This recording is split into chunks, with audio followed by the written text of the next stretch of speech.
புரிவானாக. அடுத்தபடியாக நம்முடைய நதூது சஹாதா மாணவர் சொற்பேச்சு மன்றத்தின் சார்பாக அழகான ஒரு ஃபிக்ஹ் ஆய்வரங்கம் இப்பொழுது நடைபெற இருக்கிறது. அதிலே பட்டம் பெறக்கூடிய மாணவர்களும் நம்முடைய உஸ்தாது பெருந்தகை ஒருவரும் அந்த ஃபிக்ஹ் ஆய்வரங்கத்திலே ஒரு தலைப்பிற்கீழே அவர்களுடைய கருத்துக்களை சமர்ப்பிக்க இருக்கிறார்கள். இன்ஷா அல்லாஹ் அந்த ஃபிக்ஹ் ஆய்வரங்கத்திற்கு நடுவராக மதுரையிலாவிலே மட்டுமல்லாமல் பல்வேறு பகுதியிலே அவர்களினுடைய சேவை நடைபெற்றுக் கொண்டே இருக்கிறது. ஆன்மீகத்தின் வழியாக இருந்தாலும் சரி, உலக ரீதியாக இருந்தாலும் சரி, அவர்களினுடைய சேவை பல இடங்களில் நடைபெற்று வருகிறது. அதன் அடிப்படையில் உங்களுக்கு எல்லாம் தெரியும், நம்முடைய இந்த ஃபிக்ஹ் ஆய்வரங்கத்தின் நடுவராக மௌலானா மௌலவி அல் ஹாஃபில் எம் முஹம்மது முஸ்தபா கமால் நிசாமி காசிமி, முதல்வர் ஜாமியா நாஃபில் உலூம் அரபிக் கல்லூரி ஹசரத் அவர்கள் நடுவராக இருந்து இந்த ஆய்வரங்கத்தை நடாத்தி தருவார்கள். அதில் ஆரம்பமாக எஸ் அப்துல் அஜீஸ் 4ஆம் ஜும்ரா மாணவர் வக்ஃபு ஒரு பிரம்மாண்டம் என்ற தலைப்பின் கீழே அவர்களினுடைய ஆய்வு கட்டுரையை உங்களுக்கு முன்னால் சமர்ப்பிப்பார்.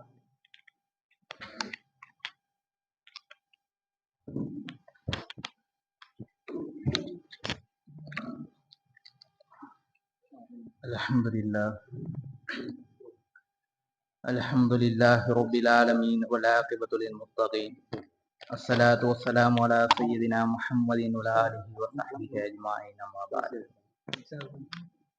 ஃபகத் கால அல்லாஹு தஆலா ஃபில் குர்ஆனில் அலீம் வ ஃபில் குர்ஆனில் மஜீத்.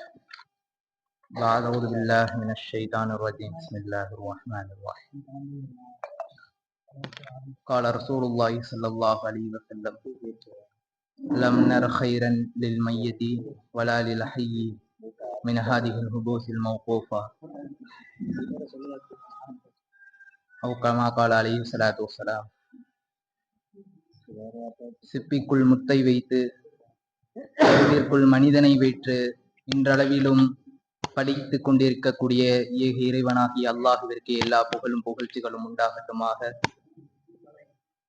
எம்பெருமானார் முஸ்தபா ரசூலை கரீம் நாயகம் ஸல்லல்லாஹு அலைஹி வஸல்லம் அவர்கள் மீதும், அன்னாரை பின்பற்றி வாழ்ந்து வந்த உத்தம சத்திய சஹாபாக்கள், தாபியீன்கள், தபா தாபியீன்கள், வலிமார்கள், நல்லவர்கள், சாலிஹீன்கள் மீதும், இந்த அரங்கத்தை தலைமை ஏற்றி நடத்தி கொண்டிருக்கக்கூடிய, இந்த மன்றத்தை தலைமை ஏற்று நடத்தி கொண்டிருக்கக்கூடிய எங்கள் மதரசாவின் தலைவர் ஹதரத் அவர்கள் மீதும், இந்த ஆய்வரங்கத்தின் சிறப்பு விருந்தினராக வந்திருக்கக்கூடிய முஸ்தபா ஹதரத் அவர்கள் மீதும், இங்கு வீட்டிருக்கக்கூடிய என்னுடைய உஸ்தாத்மார்களின் மீதும், இந்த மன்றத்திற்காக அழைப்பு கொடுத்து வந்திருக்கக்கூடிய உலமாக்கள், உறவினர்கள் அனைவர்கள் மீதும், என் போன்ற மாணவர்களின் மீதும் அல்லாஹு தாலாவின் சாந்தியும் சமாதானமும் கருணையும் பேரருளும் என்றென்றும் நிலவட்டுமாக என்று கூறியவனாக எனக்கு கொடுக்கப்பட்டுள்ள தலைப்பின் கீழ் நான் ஆய்வை சமர்ப்பிக்க விரும்புகிறேன். அஸ்ஸலாமு அலைக்கும் வரஹ்மத்துல்லாஹி வதஆலா பரகாத்து. கண்ணியமிக்க அல்லாஹு தாலாவின் நல்லடியார்களே, அல்லாஹு சுப்ஹானஹு வ தஆலா இந்த உலகத்தை மறுமை வாழ்விற்காக நன்மைகள் சேகரிக்கும், நன்மைகளை சேமித்து வைக்கக்கூடிய ஒரு களமாக ஆக்கி வைத்திருக்கிறார். நாயகம் பெருமானா ஸல்லல்லாஹு அலைஹி வஸல்லம் அவர்கள் கூறுவார்கள், ஒரு மனிதன் இந்த உலகத்தை விட்டு மரணிக்கிற பொழுது அவனை விட்டு அனைத்து செயல்பாடுகளும் துண்டிக்கப்பட்டு போய்விடுகிறது. ஆனால் அவன் செய்த 3 விஷயங்கள் அவனுடைய கபர் வரையும் வருகிறது. அதில் ஒன்று அவன் செய்த நிலையான தர்மங்கள். இரண்டாவது, இந்த உலகத்திற்காகவும் இந்த மக்களுக்காகவும் பயன் தரக்கூடிய விதத்தில் விட்டு சென்ற கல்வி. மூன்றாவது, அவனுக்காக துவா செய்யக்கூடிய சாலிஹான பிள்ளைகள். இந்த 3மே அவனுடைய கபருக்கு நன்மைகள் சேர்க்கக்கூடிய விஷயங்கள் என்று நாயகம் பெருமானா ஸல்லல்லாஹு அலைஹி வஸல்லம் அவர்கள் சொல்லிவிட்டார்கள்.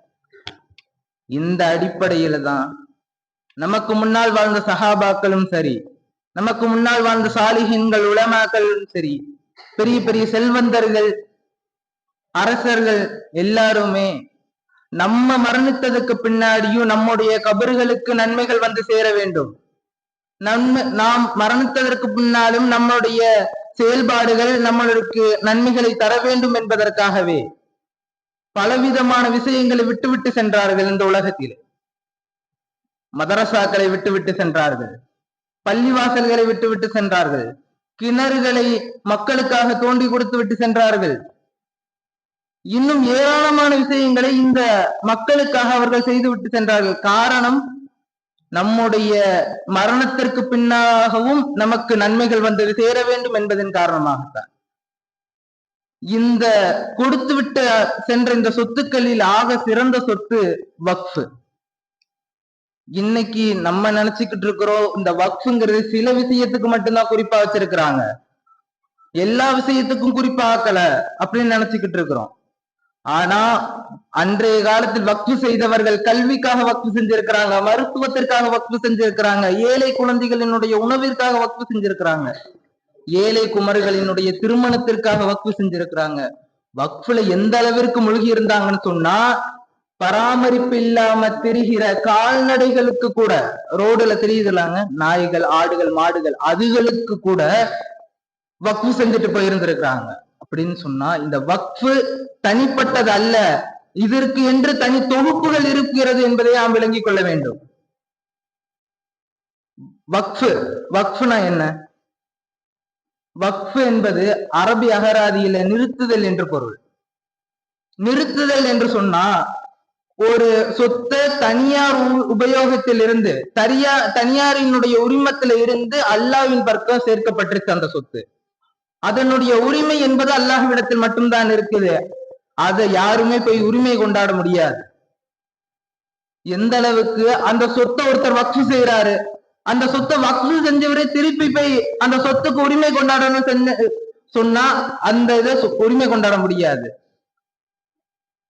அதனாலதான் நாயகம் பெருமானார் ஸல்லல்லாஹு அலைஹி வஸல்லம் அவங்க சொன்னதா ஸைத் இப்னு சாபித் ரலியல்லாஹு அன்ஹு அவர்கள் அறிவிக்கிறார்கள், லம் நர் கைரன் லில் மையதி வலா லில் ஹய்யி மின் ஹாதிஹில் ஹுபூஸில் மௌகூஃபா.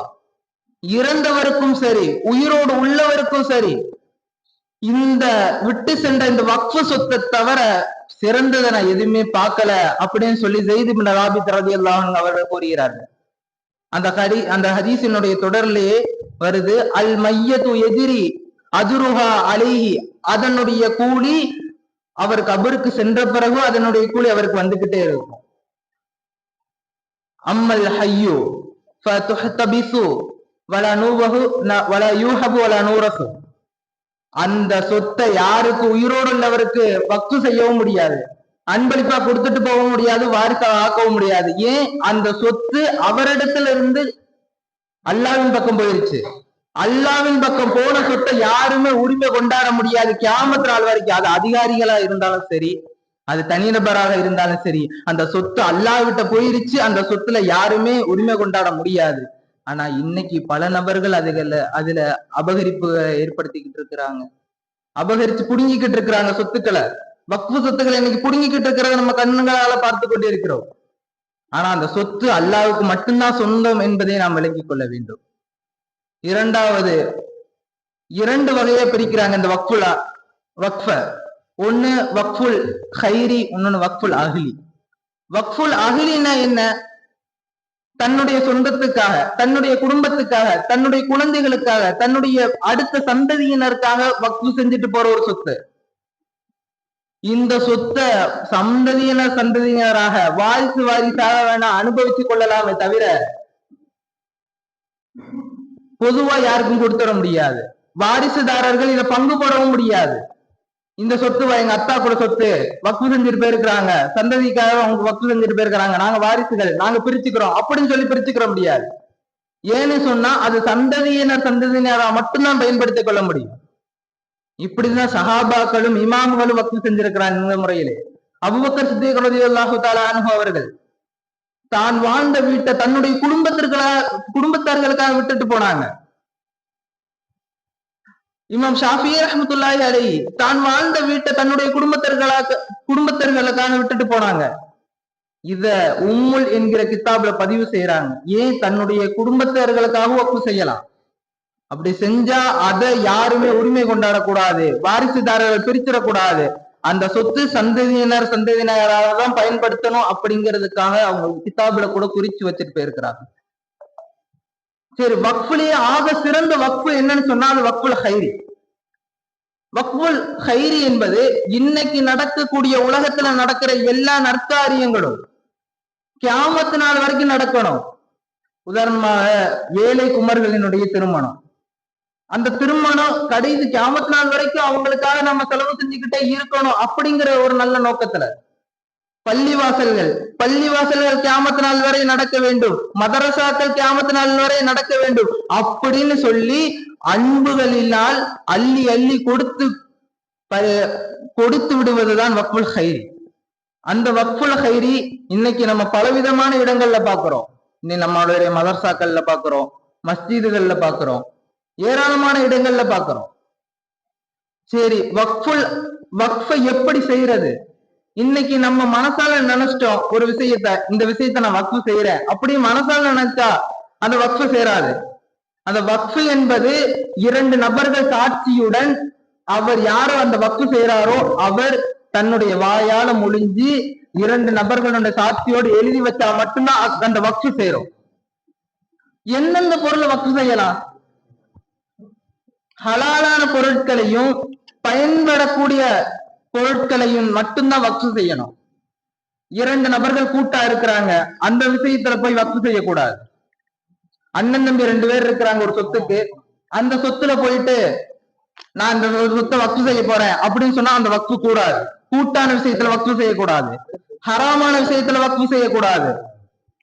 குறிப்பிட்ட நேரத்துக்கு தான் இந்த பொருள் உங்கள்கிட்ட இருக்கணும் அப்படின்னு சொல்லி வக்ஃபு செய்யக்கூடாது. குறிப்பிட்ட காலம் என்ன, இந்த மதரசா நான் இருக்கிற வரைக்கும் தான் உங்க கையில வக்ஃபு, அதுக்கப்புறம் நான் இறந்துட்டேன் இந்த மதரசா யார் யாருக்கும் போயிடும் அப்படின்னு சொல்லி நம்ம என்ன செய்யக்கூடாது, வக்ஃபு செய்யக்கூடாது. மதரசாக்களை அப்படி செய்யக்கூடாது. இப்படி நான் 4 வருஷம் இருப்பேன், நான் உயிரோடு இருக்கிற வரைக்கும் தான் இந்த மதரசா உங்களுக்கு அப்படின்னு வக்ஃபு செய்யக்கூடாது. ஒன்ஸ் இஸ் வக்ஃபு தான். ஒரு தடவை வக்ஃபு செஞ்சுட்டா அது வக்ஃபு தான். அதுக்கப்புறம் அதுல போய் உரிமை கொண்டாடக்கூடிய ஒரு எண்ணத்தை நம்ம வச்சுக்கிறவே கூடாது. இன்னைக்கு அந்த சொத்தை கொடுத்துட்டு திருப்பி அபகரிச்சுக்கிற கூடிய நிலைமை இன்னைக்கு இருக்குது. நம்ம பல இடங்கள்ல நம்ம பார்த்துக்கிட்டு தான் இருக்கிறோம். அடுத்து ஷர்த்துல் வாக்கிஃபி கனஸில் குர்ஆன். சொத்து எதுக்காக வக்ஃபு செஞ்சாப்பளே, எதுக்காக சொத்தை வக்ஃபு செஞ்சாங்களோ அதுக்காக தான் அதை அமல் செய்யணும். எப்படி குர்ஆனினுடைய சட்டத்தை நம்ம எப்படி அமல் செய்வோமோ அதை போன்றுதான் எந்த நோக்கத்துக்காக வக்ஃபு செஞ்சாங்களோ அந்த சொத்தை அதுக்காக வக்ஃபு செய்யணும். இன்னைக்கு பள்ளியாசல்ல ஒரு பாய் வாங்கி போடுறாங்க, அதுக்காக வக்ஃபு செஞ்சிருக்கிறாரு ஒருத்தர். நான் அந்த பாய் மாத்திரம் வாங்கி போடுறேன், அதுக்காக இந்த என் சொத்தை எழுதி வச்சுட்டு போறேன் அப்படின்னு சொன்னா அந்த பாயை மட்டும்தான் வாங்கி போடணும். பள்ளியாசலுடைய மராமத்து வேலைகளை நம்ம பார்க்க கூடாது. ஏன், நான் செஞ்ச சொத்து அந்த வக்ஃபுங்கிறது பள்ளியாசல் பாய்க்கு மட்டும்தான், ஆனா அதுக்கு மட்டும்தான் பயன்படுத்தணுமே தவிர நல்ல காரியம் தானே, பள்ளியாசல் பராமரித்து பாக்குறது வேலை நல்ல காரியம் தானே, அதுல பார்ப்போம் அப்படிங்கிறது தப்பு. இந்த காலத்துல எனக்கு டியூப்லைட் கீழே பாடம் படிச்சுக்கிட்டு இருக்கிறோம், அல்லாஹ்வோட கிருபையால நீங்க படிச்சு பெரிய உலமாக்கள்ல முன்னாடி இருக்கிறீங்க. ஆனா அன்றைய காலத்துல அந்த விளக்குகளில் இருந்துதான் படிச்சாங்க. அந்த விளக்குகள் தான் பள்ளிவாசல்களையும் எரிஞ்சுக்கிட்டு இருந்துச்சு. அந்த விளக்குல எண்ணெயை ஊத்தி தான் அந்த விளக்கு எரிய வைப்பாங்க. அந்த எண்ணெய்க்காக ஒருத்தர் வக்ஃபு செஞ்சிருந்தார் அப்படின்னு சொன்னா அந்த எண்ணெய்க்கு அந்த எண்ணெய் தீர்ந்துருச்சுன்னா அந்த பொருளை வாங்கி ஊத்துறதுக்காக மட்டும்தான், அந்த எண்ணெயை வாங்குறதுக்காக மட்டும்தான் அந்த வக்ஃபு சொத்தை பயன்படுத்தணுமே தவிர பள்ளியாசல் பாய் கிழிஞ்சிருச்சு அதுக்காக வக்ஃபு சொத்தை அந்த வக்ஃபு சொத்தை எடுத்து பயன்படுத்தக்கூடாது. ஒரு இடத்த தாராங்க, மதரசா கட்டணும்னு சொல்லி ஒருத்தர் வக்ஃபு செய்யறாரு அப்படின்னு சொன்னா அந்த இடத்துல மதரசா மட்டும்தான் கட்டணும், அந்த இடத்துல போய் பள்ளியாசல் கட்டக்கூடாது. பள்ளியாசல் கட்டுறதுக்காக ஒருத்தர் வக்ஃபு செய்யறாரு ஒரு இடத்த அப்படின்னு சொன்னா அந்த இடத்துல பள்ளியாசல் மட்டும்தான் கட்டணுமே தவிர நம்ம மதரசாவை கொண்டு போய் கட்டிக்கிட்டு நிக்க கூடாதுங்க. ஏன், ஒரு விஷயம் அது அந்த சொத்து எதற்காக கொடுக்கப்பட்டதோ அதற்காக மட்டும்தான் அந்த சொத்தை செலவு செய்யணுமே தவிர வேற எந்த விஷயத்திற்காக பயன்படுத்தி விடக்கூடாது. அடுத்ததா, அந்த சொத்து இப்போ வக்ஃபு நிர்வாகிகள் கையில போயிருச்சு, அந்த சொத்து போயிருச்சு. இப்ப பாய் வாங்கி போட்டிருக்கிறாங்க, நிர்வாகிகள் அதை கவனிக்கல, அந்த சொத்தை கவனிக்காம அந்த பாய்களை கவனிக்காம விட்டுட்டாங்க, அந்த பாய் கிழிஞ்சிருச்சு இல்ல தூசி அடைஞ்சிருச்சு அப்படின்னு சொன்னா வக்ஃபு சொத்துல இருந்து திருப்பி வாங்கி போடக்கூடாது. ஏன்? கவனக்குறைவு, நிர்வாகிகளுடைய கவனக்குறைவுனால அந்த பாய் அந்த நிலைமைக்கு ஆயிப்போச்சு, வீணாகிதான் ஆயிப்போச்சு. அதனால நிர்வாகிகளுடைய காசை எடுத்துதான் அந்த பாயை வாங்கி போடணும். வக்ஃபு சொத்தை எடுக்கவே கூடாது. நிர்வாகிகளினுடைய கவனிப்பு இல்லாமல் ஒரு பொருள் வீணாகி விட்டால் அந்த பொருட்களுக்கு நிர்வாகிகள் தான் பொறுப்பு. வக்ஃபு சொத்துல இருந்து திருப்பி வாங்கி போடக்கூடாதுங்கிறத நம்ம நினைவுல வச்சுக்கணும். சரி, ஒருத்தர் வக்ஃபு செஞ்சுட்டு போயிட்டாரு, காலங்காலமா அது பயன் தராமலே இருக்குது ஒரு பொருள் அப்படின்னு சொன்னா அந்த சொத்தை என்ன செய்யறது? நம்ம வச்சுக்கிட்டே இருக்க முடியாதுல்ல, அதை கொடுக்கணும் இல்லையா? அதுக்கு இமாம்களினுடைய கருத்துப்படி அதை விற்கலாம், மற்றவர்களுக்கு விற்கலாம். ஆனா 4 ஷர்த் இருக்கணும். ஒண்ணு, தெரிஞ்சவனுக்கு விற்க கூடாது. 2வது, கூட பிறந்தவனுக்கு விற்க கூடாது. சொந்த பந்தங்கள் யாருக்கும் விற்க கூடாது. குறைஞ்ச விலைக்கு விற்க கூடாது. இப்படி விற்காம அந்த பொருளை வேற நபர்களுக்கு நம்ம விற்கணும். ஏன்னா அப்படி வித்தோம் அப்படின்னு சொன்னா, தெரிஞ்சவனுக்கு வித்தோம் அப்படின்னு சொன்னா ரொம்ப கம்மியான காசுல கொடுத்துருவோம். அல்லது நம்மளே இன்னைக்குள்ள சூழ்நிலையில ஒரு 600 ரூபாய்க்கு அந்த கடைய வக்ஃபு சொத்துல இருந்து ஒரு 600 ரூபாய்க்கு வாடகைக்கு எடுக்கிறாரு. ஆனா அதே பக்கத்து கடை 6000 ரூபாய்க்கு வாடகை. இவர் 500 ரூபாய்க்கு வாங்கிட்டு வெளியே 10,000 ரூபாய்க்கு வித்துக்கிட்டு 10,000 ரூபாய்க்கு வாடகை கொடுத்துட்டு வக்ஃபுடைய சொத்துல மோசடி செஞ்சுக்கிட்டு இருக்கிறாங்க. இல்ல அப்படி சொன்னா தெரிஞ்சவருக்கு 600 ரூபாய்க்கு வாடகைக்கு விட்டுட்டு வக்ஃபுடைய சொத்துல மோசடி செஞ்சுக்கிட்டு இருக்காங்க. நல்ல ஞாபகத்துல வச்சுக்கிறணும், வக்ஃபுடைய சொத்துல மோசடி செய்பவர் அல்லாஹுவினுடைய பொருட்களில், அல்லாஹுவினுடைய சொத்தில் மோசடி செய்பவரை போன்று ஆகிவிடுகிறார் என்பதை நம்ம கவனத்துல வச்சுக்கிறணும். இறுதியாக என்னுடைய சொல்லி முடிக்கிறேன். இந்த வக்ஃபு சொத்துக்கு நம்ம பாதுகாவலர்களாக மட்டும்தான் இருக்க முடியுமே தவிர அதற்கு நாம் உரிமையாளர்களாக எப்பொழுதும் மாற முடியாது. அந்த உரிமை என்பது அல்லாஹ்விடத்தில் மட்டும்தான் இருக்கிறது. கியாமத் நாள் வரைக்கும் அல்லாஹ்ட்ட மட்டும்தான் இருக்கும். அதை நம்ம போய் உரிமை கொண்டாட முடியவே முடியாது. இந்த வக்ஃபு சொத்துக்களை இன்ஷா அல்லாஹ் நம்ம பாதுகாத்து நம்மளுடைய சந்ததியினர்களுக்கு கொண்டு போய் சேர்க்கக்கூடிய நல்ல தௌஃபீக்கை வல்ல ரஹ்மான் தந்தல் புரியவானாக என்று கூறியவனாக, அனைவருக்கும் என்னுடைய சலாத்தை கூறியவனாக என்னுடைய இந்த சிறிய ஆய்வரங்கத்தினுடைய முடிவை நிறைவு கொண்டு வருகிறேன். அஸ்ஸலாமு அலைக்கும் வரஹ்மத்துல்லாஹி தஆலா பரகாத்துஹு. ஜஸாகுமுல்லாஹு கைரன் கஸீரா. நம்முடைய அருமை மாணவர் வக்ஃபு சம்பந்தமான ஒரு முக்கியமான சட்டங்களை நமக்கு முன்னால் எடுத்துரைத்தார். உங்களுக்கு எல்லாம் தெரியும், வக்ஃபு சம்பந்தமான பிரச்சனைகள் நாடெங்கிலும் பரவி அது மிகுந்த ஒரு அபாய அலைவை ஏற்படுத்தி இருக்கிறது. அல்லாஹ் அதிலிருந்தும் நம்முடைய சமுதாய மக்களை பாதுகாப்பானாக.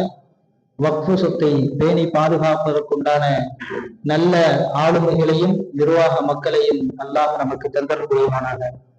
அடுத்தபடியாக மீரான் முஹையுத்தீன் பட்ட வகுப்பு மாணவர் நோன்பும் அதன் சட்டங்களும் என்ற தலைப்பின் கீழ்